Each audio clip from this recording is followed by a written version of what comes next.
Sun next ആപ്പിലൂടെ നിങ്ങളുടെ ഇഷ്ടപരമ്പരകൾ സംപ്രേക്ഷണ ശേഷം തികച്ചും സൗജന്യമായി കാണൂ. ഉടൻ സൺ നെക്സ്റ്റ് ആപ്പ് ഡൗൺലോഡ് ചെയ്യൂ. അത് കണ്ട് ഇഷ്ടപ്പെടാത്തോണ്ടാ ഇവിടുന്ന് പോവുകയാണെന്ന് പറഞ്ഞത്. ഇല്ലാന്നുണ്ടെങ്കിൽ എത്ര നാള് വേണമെങ്കിലും ഞാൻ ഇവിടെ നിന്നേനെ. രാജേശ്വരിയുടെ വീട്ടിൽ താമസിക്കാൻ എനിക്ക് അത്രയ്ക്ക് ഇഷ്ടമാ. നിങ്ങൾ അബിയുടെ കാര്യമാണ് പറയുന്നതെന്ന് എനിക്കറിയാം. പക്ഷെ ഉറപ്പായിട്ടും അബി എന്റെ മോളാണെന്ന് ഒരു ദിവസം ഞാൻ നിങ്ങളുടെ എല്ലാവരുടെയും മുന്നിൽ തെളിയിക്കും.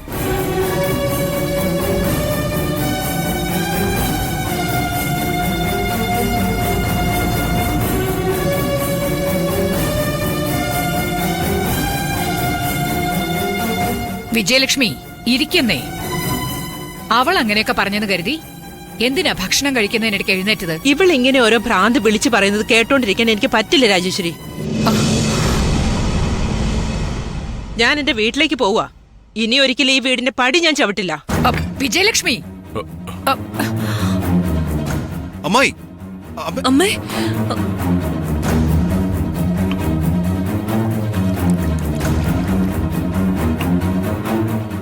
സന്തോഷമായല്ലോ അല്ലേ? അമ്മേ, അമ്മേ നിക്കമ്മേ. പാവം മീര, അവളുടെ അമ്മ വീട് വിട്ട് പോവാന്ന് വിചാരിച്ചിരിക്കുക. പക്ഷെ അധികം വൈകാതെ തന്നെ സന്തോഷം ഇവിടെ വിട്ട് പോവാൻ പോകും. അവന്റെ കൂടെ ആ അബിയും പോവും. അതെ ഗിരി, ആ ഒരു സുവർണ നിമിഷം കാണാൻ വേണ്ടി എന്റെ ഈ രണ്ട് കണ്ണുകളും തുടിച്ചുകൊണ്ടിരിക്കുക.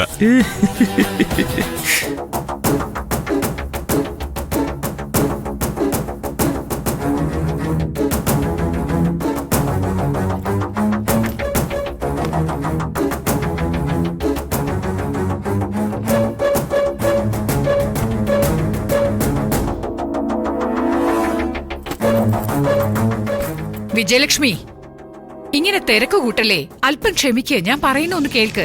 ഇല്ല രാജേശ്വരി, എനിക്കിതൊന്നും കണ്ട് വെറുതെ ഇരിക്കാൻ പറ്റില്ല. മീര നമ്മൾ പറയുന്നത് അനുസരിക്കുന്നു കരുതിയപ്പോ അവളെന്തോ ചുറ്റി പിടിച്ച ടേപ്പ് പോലെ പറഞ്ഞത് തന്നെ വീണ്ടും വീണ്ടും പറഞ്ഞോണ്ടിരിക്കുക. പിന്നെ ഞാനെന്തിനാ ഇവിടെ നിൽക്കുന്നത്? ഞാൻ പോവാ. എനിക്കെന്റെ മോളോടുള്ള ദേഷ്യത്തെക്കാളും ഇപ്പൊ കൂടുതലായിട്ടുള്ളത് രാജേശ്വരി ഓർത്തുള്ള സങ്കടമാണ്. എന്താ വിജയലക്ഷ്മി പറയുന്നേ? എന്നെ ഓർത്ത് എന്താ സങ്കടം? ആ അബി വീടിനകത്തേക്ക് വന്നപ്പോഴേ മീരയുമായി കൂടുതൽ അടുക്കാൻ സമ്മതിക്കരുതായിരുന്നു. അല്ലെന്നുണ്ടെങ്കിൽ മീര അബി സ്വന്തം മകളാണെന്ന് പറഞ്ഞു തുടങ്ങിയ നിമിഷം മുതൽ അവരെ തമ്മിൽ അകറ്റണമായിരുന്നു. ഇത്രയും വഷളാകാനുള്ള ഇടം കൊടുത്തല്ലോ എന്ന് ഓർക്കുമ്പോഴെനിക്ക് സങ്കടം. ഇങ്ങനെയുള്ള പ്രശ്നങ്ങളൊന്നും വരുമെന്ന് എനിക്ക് അറിയില്ലായിരുന്നു വിജി. അറിഞ്ഞിരുന്നെങ്കിൽ ഇതിങ്ങനെ പോകാൻ സമ്മതിക്കുമായിരുന്നോ? ഇപ്പൊ മീരയുടെ മനസ്സ് എങ്ങനെ മാറ്റണമെന്നാ എനിക്കറിയാത്തത്. അത് രാജേശ്വരിയോ നോക്കേണ്ടത്. ഇനി ഞാൻ ഇതിൽ തലയിടില്ല. ഞാൻ എന്റെ വീട്ടിലേക്ക് പോവാ. വിജയലക്ഷ്മി, അങ്ങനെയൊന്നും പറയരുത്. ഞാൻ നാട്ടിലില്ലാത്തപ്പോ ഞാൻ പറഞ്ഞിട്ട് എനിക്ക് വേണ്ടി വന്നതല്ലേ. ഇപ്പൊ ഞാൻ പറയുന്ന ഒന്ന് കേൾക്കുന്നേ. ഈ വീട്ടിലേക്ക് വന്നവരാരും സങ്കടത്തോടെ പോകാൻ പാടില്ല. പോകാൻ ഞാൻ സമ്മതിക്കുകയില്ല. രാജേശ്വരി, ദൈവത്തെ ഓർത്ത് എന്നെ തെറ്റിദ്ധരിക്കരുത്. നമ്മൾ എന്ത് പറഞ്ഞിട്ട് അത് മീരയുടെ തലേ കയറുന്നില്ല. പിന്നെ എങ്ങനെ അവളെ പറഞ്ഞ് മനസ്സിലാക്കുക? ഇങ്ങനെ എന്തെങ്കിലും ചെയ്താലെങ്കിലും അവളുടെ തലേ കയറുമെന്ന് നോക്കട്ടെ. ദയവ് ചെയ്ത് എന്നെ തടയില്ല രാജേശ്വരി.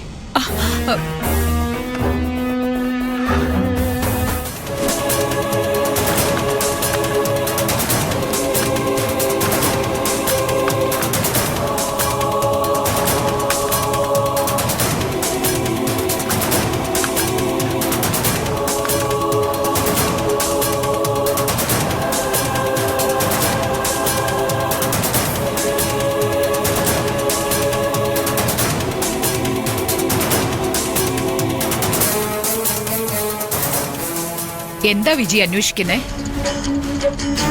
ഒന്നുമില്ല രാജേശ്വരി. വിജയലക്ഷ്മി, എന്തോ അന്വേഷിക്കുന്നുണ്ടെന്ന് മനസ്സിലായി. അതെന്താണെന്ന് പറ.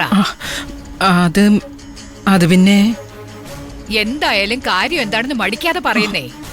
രാജേശ്വരി, ഞാൻ ഈ വീട്ടിലേക്ക് വന്നപ്പോ കുറച്ച് ആഭരണങ്ങൾ കൊണ്ടുവന്നിരുന്നു. അത് ഞാൻ ഈ കബോർഡിനകത്ത് ഡ്രോയിലാ വെച്ചിരുന്നേ. ഇപ്പൊ അത് കാണുന്നില്ല. എന്താ വിജയ് പറയുന്നത്? ആഭരണം പെട്ടെന്ന് കാണാതായപ്പോ എനിക്ക് എന്താ ചെയ്യേണ്ടെന്ന് മനസ്സിലാവുന്നില്ല. അതുകൊണ്ടാ ഞാൻ കാര്യം പറയാനായിട്ട് മടിച്ചത്. അതിലൊരു മാല എന്റെ മുത്തശ്ശി എന്റെ അമ്മയ്ക്ക് കൊടുത്തതാ. ആ മാല എന്റെ അമ്മ എനിക്ക് തന്നു. അത് കാണാതായപ്പോ ഞാൻ ആകെ പതറിപ്പോയി. എന്റെ മുറിക്കകത്ത് ആരും വരാൻ സാധ്യതയില്ല വിജയ്. ഇവിടെ തന്നെ കാണും. ചിലപ്പോ എവിടെങ്കിലും മറന്നു വെച്ചതാണെങ്കിലോ? നന്നായിട്ടൊന്ന് നോക്കിയേ. ഇല്ല രാജേശ്വരി, വേറെ എന്തെങ്കിലും സാധനമായിരുന്നെങ്കിൽ ഞാനത് മറന്നു വെക്കാൻ സാധ്യതയുണ്ട്. അത് ഞങ്ങളുടെ കുടുംബ ആഭരണമാണ്. എനിക്ക് നല്ല ഓർമ്മയുണ്ട്. അത് ഈ കബോർഡിലുള്ള ഡ്രോയിലാണ് ഞാൻ വെച്ചിരുന്നത്. ഈയിടെയായിട്ട് ഈ വീട്ടിൽ എന്താ നടക്കുന്നതെന്ന് എനിക്കറിയില്ല. എല്ലാ കാര്യത്തിലും പ്രശ്നവും കുഴപ്പവും മാത്രമേ ഉള്ളൂ. രാജശ്രീ, കുഴപ്പമില്ല, വിട്ടേക്ക്. മാലയല്ലേ, അത് പോട്ടെ. ഇതൊരു വലിയ പ്രശ്നമാക്കണ്ട. അങ്ങനെയൊന്നും വിടാൻ പാടില്ല വിജി. ഇത് ആഭരണത്തിന്റെ പണത്തിന്റെ മാത്രം കാര്യമല്ല, വിശ്വാസവുമായി ബന്ധപ്പെട്ടതാ. ആഭരണം ലോക്കറിലല്ല, വീടിന്റെ നടുക്ക് വെച്ചാലും വെച്ചത് വെച്ചെടുത്ത് കാണണം. അതാണ് വീട്, അതാണ് കുടുംബം. ഇന്നാ മാല ആഗ്രഹിച്ചെടുത്തവര് നാളെ അതിലും വലുതായിട്ട് എന്തെങ്കിലും കണ്ടാലോ? എന്തു വേണമെങ്കിലും ചെയ്യില്ലേ? രാജശ്രീ, ഇത് പുറത്ത് പറഞ്ഞു കഴിഞ്ഞാൽ എല്ലാവരുടെയും മനസ്സിനെ അലട്ടും. ആരാ എടുത്തത്, എന്തിനാ ഏതിനാന്ന് എല്ലാവരെയും വിളിച്ച് ചോദിക്കേണ്ടി വരും, സംശയിക്കേണ്ടിയും വരും. ഈ കാര്യം അങ്ങ് വിട്ടുകളഞ്ഞേക്കും. മാല എടുത്തത് ആരായിരുന്നാലും ശരി, ഇതങ്ങനെ വിടാൻ പറ്റില്ല. ഈ കുടുംബത്തിന് ഒരു അന്തസ്സും അഭിമാനവും ഒക്കെ ഉണ്ട്. അത് നശിപ്പിക്കാൻ സമ്മതിക്കില്ല ഞാൻ. വിജി ഒന്നും പറയണ്ട, എന്റെ കൂടെ വന്നേ. രാജശ്രീ, രാജശ്രീ, ദാ ശിവ, രഘു. ഏട്ടതി ഇതാ. ശിവ, അമ്മേ നിക്ക്. വേണ്ട രാജശ്രീ. രാജശ്രീ, ഒരു മിനിറ്റ്. എന്താ അമ്മേ, എന്തു പറ്റി? വിജിയുടെ മാല കാണുന്നില്ല. എന്താ അമ്മേ, മാല കാണുന്നില്ലെന്നോ? അതെ ശിവ, ഞാൻ കബോർഡില് ഡ്രോയിലാ വെച്ചിരുന്നത്. പക്ഷെ അതെങ്ങനെയാ കാണാതായതെന്നാ മനസ്സിലാവാത്തത്. അമ്മ മുറിയിൽ ശരിക്കും നോക്കിയായിരുന്നു. അന്വേഷിച്ച് നോക്കാതിരിക്കാൻ പറ്റുമോ? എന്തു പറ്റി? എല്ലാവരും എന്താ ആകെ വെപ്രാളത്തിൽ നിൽക്കുന്നത്? അമ്മായിയുടെ മാല കാണുന്നില്ലെന്നോ? അതൊരു മാലയല്ലേ, വേറൊരെണ്ണം പുതുതായിട്ട് അങ്ങ് വാങ്ങിച്ചാ പോരെ? കാരണം സ്വർണ്ണാഭരണങ്ങളുടെ വില ഇടിഞ്ഞെന്ന് ന്യൂസിൽ പറയുന്നത് കേട്ടു. എടോ അളിയാ, ചുമ്മാ മണ്ടത്തരം പറയല്ലേ. അമ്മ ഇവിടെ മാല കാണാത്ത ടെൻഷനിലിരിക്കുമ്പോ അളിയൻ കോമഡി പറഞ്ഞ് കളിക്കുകയാണ്. ബീറോയിൽ വെച്ചിരുന്ന മാല ആരായിരിക്കും അകത്ത് വന്നെടുത്തത്? ആർക്കാണ് ഈ വീട്ടിൽ അത്രയ്ക്ക് ധൈര്യമുള്ളത്? വേറെ ആർക്കാ ധൈര്യം ഉണ്ടാവുന്നേ? എന്റെ അച്ഛനും അമ്മയും തന്നെ ആയിരിക്കും. അത് ശരിയാണല്ലോ. ഇതുപോലെയുള്ള ലൊട്ടിലോട് ഗുഡായിപ്പ് പരിപാടികളൊക്കെ ഇവരുടെ കയ്യിലാ ഉള്ളത്.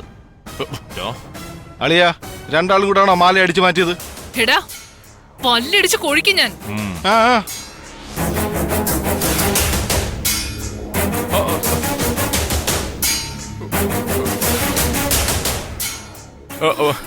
ഇങ്ങനെ സംശയത്തോടു കൂടിയൊന്നും ഞങ്ങളെ നോക്കിയേക്കല്ലേ അമ്മായി. സത്യമായിട്ടും ഈ മാല മോഷണവും ഞങ്ങളും തമ്മിൽ ഒരു ബന്ധവുമില്ല.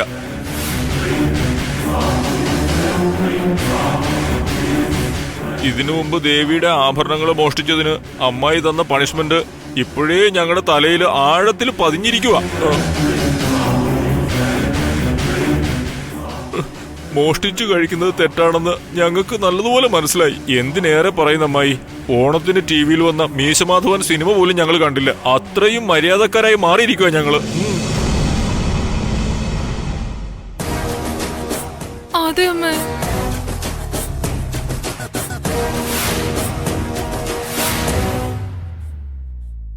അമ്മേ, ഇവരുടെ മുഖം കണ്ടാലേ അറിയാം ഇവരായിരിക്കും ഇത് എടുത്തത്. സത്യം പറഞ്ഞോ? ഡയലക്കു, അവരെടുത്തിട്ടുണ്ടാവില്ല. അന്ന് അത്രയും നാണം കെടുത്തിയിട്ടും ഇന്നും അങ്ങനെ ഒരു കാര്യം ചെയ്തിരുന്നെങ്കിൽ ഇവരൊന്നും മനുഷ്യജന്മങ്ങളെ അല്ല. ഇവരൊരു മനുഷ്യരാണെന്ന് എനിക്ക് വിശ്വാസമുണ്ട്. അത് പോയിട്ടില്ല. ഗിരി, നിന്റെ ചേട്ടൻ നമ്മളെ പറ്റി നല്ലത് പറയുവാണോ അതോ ചീത്ത പറയുവാണോ? അപ്പൊ ആ മാല എവിടെ പോയി? വിജയലക്ഷ്മിയുടെ പാരമ്പര്യ മാലയാ അത്. ഞാനിപ്പോ ആകെ ധർമ്മസങ്കടത്തിലായിരിക്കുക. നമ്മുടെ വീട്ടിൽ വന്നവരുടെ സാധനങ്ങൾ എടുക്കാൻ മാത്രം ധൈര്യം കാണിച്ച ആ ദ്രോഹികളെ കണ്ടുപിടിക്കണം. രഘു, വീട്ടിലുള്ള ഒരു സ്ഥലം പോലും വിടാതെ എല്ലായിടത്തും നോക്ക്. അതേപോലെ എല്ലാരെയും ചെക്ക് ചെയ്യണം. വിജയുടെ മാല കിട്ടിയേ പറ്റൂ. അതെടുത്തതാരായാലും അവർക്ക് നല്ല ശിക്ഷ തന്നെ ഞാൻ കൊടുക്കും. എടാ വാടാ.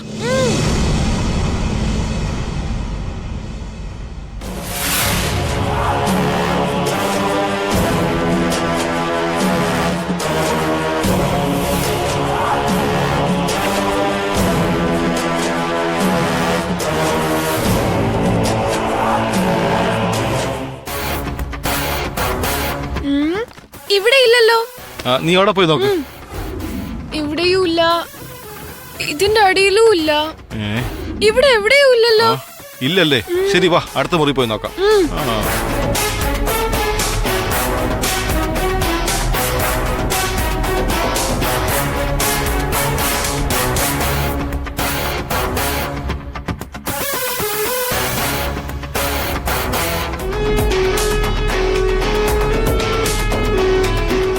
എന്റെ മുറിക്കകത്ത് വന്നത് ആരാ?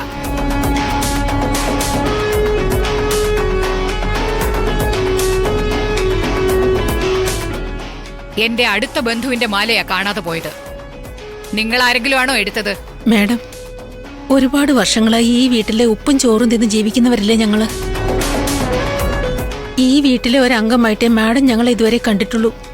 മാല മോഷ്ടിക്കാൻ മാത്രം മാഡം ഞങ്ങൾക്കാർക്കും ഒരു കുറവും വരുത്തിയിട്ടില്ലല്ലോ.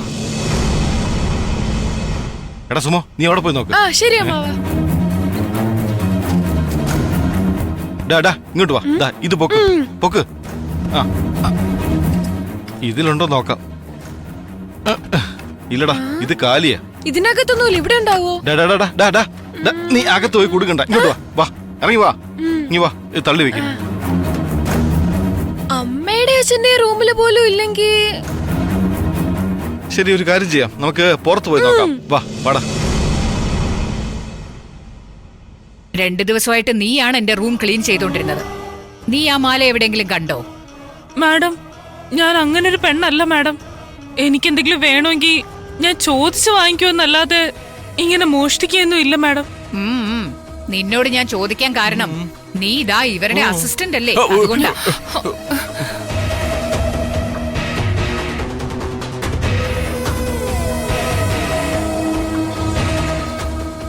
അമ്മേ, എവിടെയെങ്കിലും വെച്ച് മറക്ക് വേറെ എങ്ങോട്ടെങ്കിലും മാറ്റി വെക്കുകയോ ചെയ്തോന്നൊന്ന് ആലോചിച്ച് നോക്കി. വെറുതെ എന്തിനാ എല്ലാരെയും ഇങ്ങനെ നിർത്തി സംശയത്തിൽ ചോദ്യം ചെയ്യുന്നേ? എനിക്കെന്താ ഓർമ്മയില്ലാന്ന് കരുതിയോ നീ?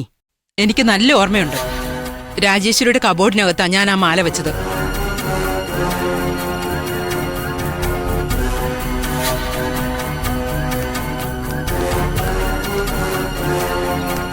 വാടാ, അങ്ങോട്ട് പോയി നോക്കാം. എന്തുവാടാ ഇത്, ഇവിടെ കാണുന്നില്ലല്ലോ. കിട്ടിയോ രഘു? വീടിന്റെ മുക്കിലും മൂലയിലും ഒക്കെ തേടി നോക്കിയോ? അമ്മേ, വീടിനകത്ത് മാത്രമല്ല വീടിന് ചുറ്റുമുള്ള എല്ലാ സ്ഥലവും നോക്കി ഞങ്ങള്. മാല എങ്ങും ഇല്ലമ്മേ. അതെ മുത്തശ്ശി, എന്റെ അച്ഛന്റെ അമ്മയുടെ റൂമില് പോലും ഇല്ലെങ്കിൽ അത് വേറെ ആരെങ്കിലും ഇറക്കെടുത്തിട്ടുണ്ടാവുക. പക്ഷെ അതാരാന്നാ മനസ്സിലാവാത്ത.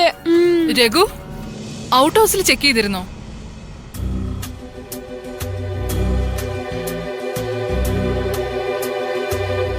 ഇവിടെ അമ്മയുടെ മുറി വെച്ച ആ മാല അവിടെ എങ്ങനെ ഉണ്ടാവുക? പറയുന്ന എനിക്ക് ഒരു ലോജിക്ക് വേണ്ടേ? ഗിരിജ പറയുന്നതിൽ എന്ത് തെറ്റാ രഘു ഉള്ളത്? ഔട്ട് ഹൗസിൽ പോയി നിങ്ങളൊന്ന് നോക്കിയിട്ട് വാ. അവിടെ എന്തായാലും സന്തോഷ് താമസിക്കുന്നുണ്ടല്ലോ.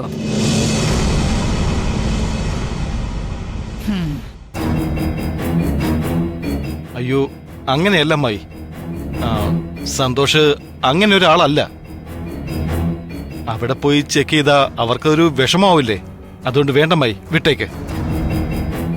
എന്താ രഘു, അപ്പൊ ഹരിതയ്ക്കും കസ്തൂരിക്കും മനസ്സില്ല?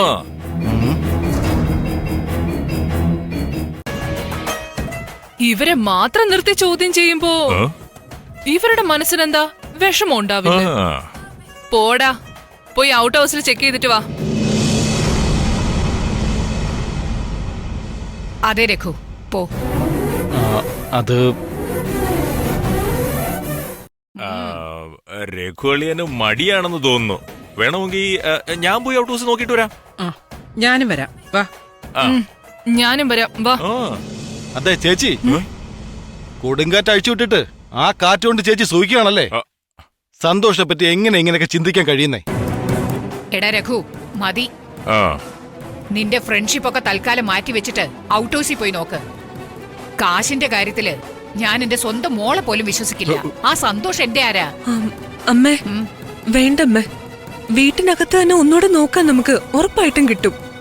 സന്തോഷ് ഈ വീടിനകത്തേക്ക് വന്നിട്ട് തന്നെ ഒരുപാട് നാളായി. വന്നിട്ടില്ല, പക്ഷേ അവന്റെ മോൾ അഭി വന്നിട്ടുണ്ടല്ലോ. അവളാണെങ്കിൽ കിളിക്കുഞ്ഞിനെ പോലെ ആര് എന്ത് പറഞ്ഞാലും അനുസരിക്കും. എനിക്ക് നല്ല ഉറപ്പുണ്ട് അമ്മായിയുടെ ആ മാല ആ സന്തോഷ് തന്നെ ആയിരിക്കും എടുത്തു വെച്ചിരിക്കുന്നത്. അഭിയെ ഉപയോഗിച്ച് ആ പ്ലാൻ സക്സസ്ഫുൾ ആക്കി മാറ്റി. സുമേഷേ മതി. സുമേഷ് പറയുന്നത് കേട്ട എന്തോ കണ്ണുകൊണ്ട് കണ്ടതുപോലാണല്ലോ. അല്ല ഏട്ടാ, അങ്ങനെ ഉണ്ടാവാനും സാധ്യത ഉണ്ടെന്നാ പറഞ്ഞു വന്നത്. ഇല്ല ഇല്ല, മീരെ പോലെ തന്നെ എനിക്കും ഈ കാര്യത്തില് സന്തോഷിനെ ഒരിക്കലും സംശയിക്കാൻ പറ്റില്ല.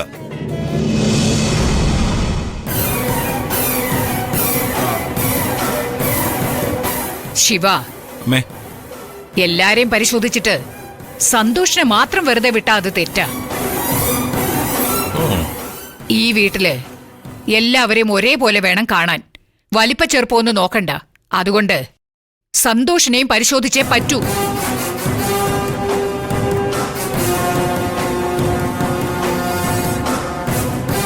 ഒന്നും ആലോചിക്കണ്ട ശിവ, വന്നേ. ചെല്ലുകിരി.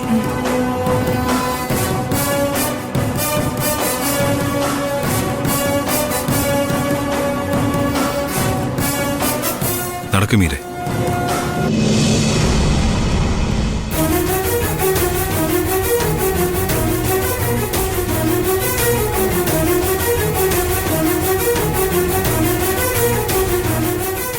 അഭി, എടി അഭി, അഭി, അഭി. രാജശ്രീ, നേരമായി വിളിക്കുന്നു, ചെവി കേട്ടൂടെ? അഭി. അമ്മേ, എന്തിനാ അമ്മ ഇങ്ങനെയൊക്കെ? അല്പം ഒന്ന് ക്ഷമിക്കേ. അമ്മേ, അമ്മയ്ക്ക് എന്നോട് എന്തെങ്കിലും ദേഷ്യം ഉണ്ടെങ്കിൽ അത് എന്നോട് കാണിച്ചാ പോരെ. അഭിയ സന്തോഷം പാവം അമ്മേ. സന്തോഷം ഒരു കാരണവശാൽ അത് എടുത്തിട്ടുണ്ടാവില്ല. സന്തോഷ് ആ മാല എടുത്തിട്ടുണ്ടാവില്ലെന്ന് തന്നെയാ ഞാനും വിചാരിക്കുന്നത്. പക്ഷെ ഒരു സംശയം തോന്നിക്കഴിയുമ്പോ അത് മനസ്സിൽ വെച്ചോണ്ടിരിക്കാൻ പാടില്ല. പിന്നെ നമുക്ക് ഒരു സമാധാനം ഉണ്ടാവില്ല. ഉടനെ അത് ക്ലിയർ ചെയ്യണം. അതാ സന്തോഷിന് നല്ലത്. അങ്ങനെയാണെങ്കിൽ മുകുന്ദനെ സ്കൂളിൽ കൊണ്ടാക്കാൻ പോയിരിക്കുന്ന സന്തോഷം തിരിച്ചു വന്നോട്ടെ. സന്തോഷിനോട് നമുക്ക് നേരിട്ട് ചോദിക്കാം.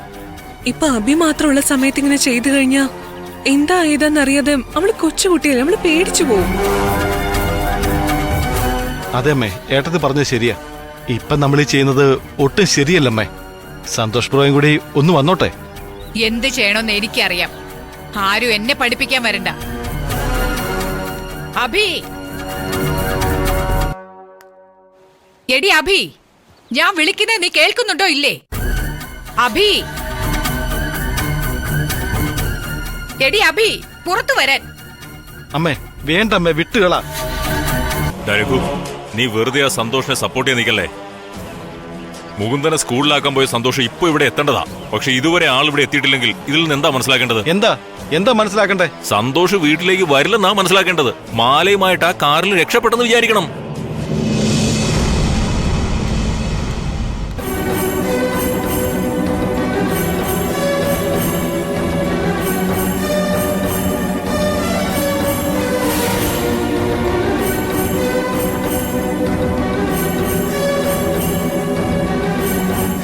എന്താ മാഡം, എന്താ എല്ലാരും ഒരുമിച്ച് വന്നിരിക്കുന്നേ? എത്ര നേരമായി അമ്മ വിളിച്ചോണ്ടിരിക്കുന്നു. ഇങ്ങനെ കുണുങ്ങി കുണുങ്ങി പതുക്കെ വരിക നീ. ഞാൻ ബാത്റൂമിലായിരുന്നു മാഡം, അതാ കേക്കാത്ത. എന്ത് പറ്റി മാഡം?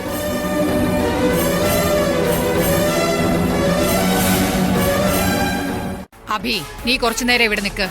കുഞ്ഞപ്പാ, മാഡം, നീ അകത്ത് പോയി മാലയുണ്ടോന്ന് നോക്കിട്ട് വാ. നോക്കാം മാഡം. അമ്മായി, ഞാനും കൂടെ പോയി നോക്കിട്ട് വരാം. അമ്മായി, കുഞ്ഞപ്പന് വയസ്സായിരിക്കുമല്ലേ, അതുകൊണ്ട് കണ്ണ് ശരിക്കും കാണില്ലായിരിക്കും. ഇന്ന് വാചകം അടിക്കാതെ ചെന്ന് പരിശോധിക്കണം. ശരി അമ്മായി.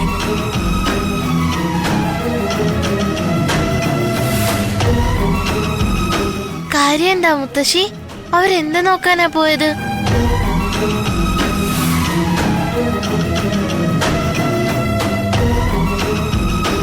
മീര മാഡം, മാഡം എങ്കിലും ഒന്ന് പറ, ഇവിടെ എന്തൊക്കെയാ നടക്കുന്നത്?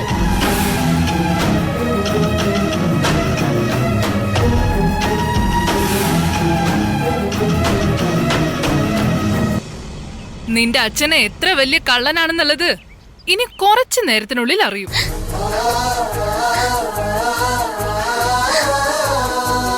മാഡം, ഇതെന്തൊക്കെയാ മാഡം ഈ പറയുന്നത്? ഡാർലിംഗ് മോഷ്ടിച്ചെന്നോ? എനിക്കൊന്നും മനസ്സിലാവുന്നില്ല. ഗിരിജെ, കുട്ടികളുടെ മുമ്പ് വെച്ച് എങ്ങനെ സംസാരിക്കേണ്ടത് നിനക്ക് അറിയില്ലേ?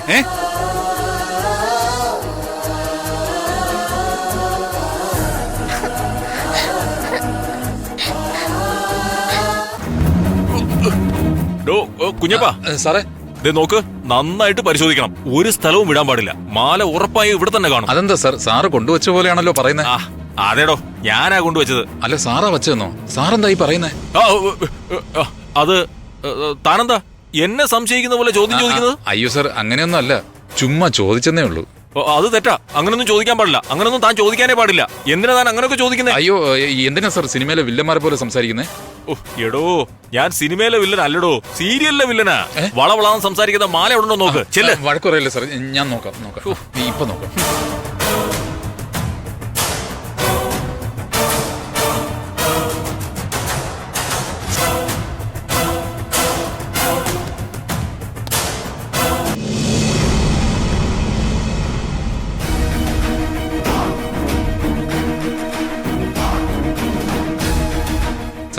സാർ എന്തിനാ താഴെ കിടക്കുന്നേ? എടോ, എന്നെ ഇങ്ങനെ ബുദ്ധിമുട്ടിക്കല്ലേ. കട്ടിലിനടിയിലും മാലയുണ്ടോന്ന് ഞാൻ നോക്കിക്കൊണ്ടിരിക്കുക. താൻ പോയി അന്വേഷിക്കണോ? ശരി സാർ, ശരി, ഞാനിപ്പോ നോക്കാം. ഇയാളെയൊക്കെ എന്താ ചെയ്യാ? കടലിൽ കൊണ്ടിടണം, പക്ഷെ പറ്റില്ലല്ലോ.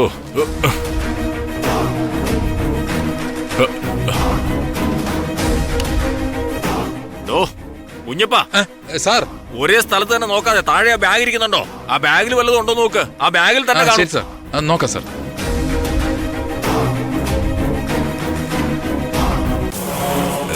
എടാ സന്തോഷേ, ഇനിയൊരു അല്പസമയത്തിനുള്ളിൽ എല്ലാവരും ചേർന്ന് ഡോക്ടറിന് പട്ടം കൊടുക്കുന്ന പോലെ നിനക്കൊരു കള്ളന്റെ പട്ടം തരും. അത് ആദരപൂർവം വാങ്ങിയിട്ട് നീ വീട് വിട്ട് ഓടിപ്പോയിക്കോ.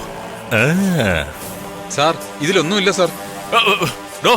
നന്നായിട്ട് നോക്കണോ, ആദ്യം തന്നെ ഉണ്ടാവും. ശരി സാർ, ശരി ശരി.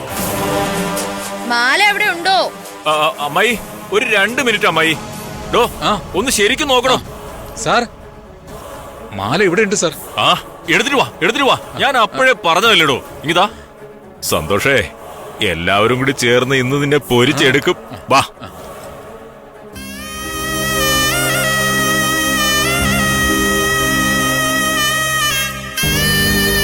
മാഡം, ശരിക്കും ഇവിടെ എന്തൊക്കെയാ നടക്കുന്നത്?